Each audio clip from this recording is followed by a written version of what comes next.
So let me show you how to transfer USDT from OKX Web3 wallet to BYBIT. So after you open up now the BYBIT app, now go to the BYBIT. After you open the BYBIT, go to assets at the bottom right side. After you come to this assets, now tap on this deposit button. Now go to crypto deposit. So from this option now go and search for USDT.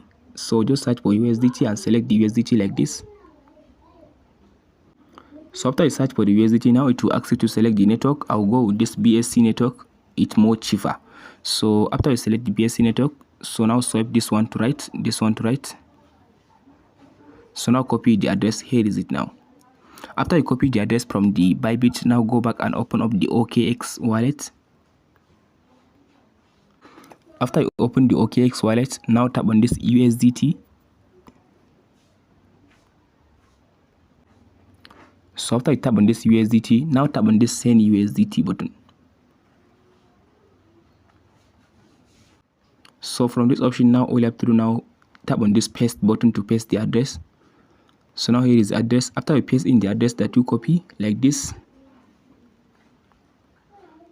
So after you paste in the address that you copy, just tap on this confirm button. From there now it will ask you now to enter the amount you want to withdraw. After that it will ask you to confirm the withdrawal. And that's it guys. Now you transfer the USDT from the OKX Web3 wallet to BYBIT.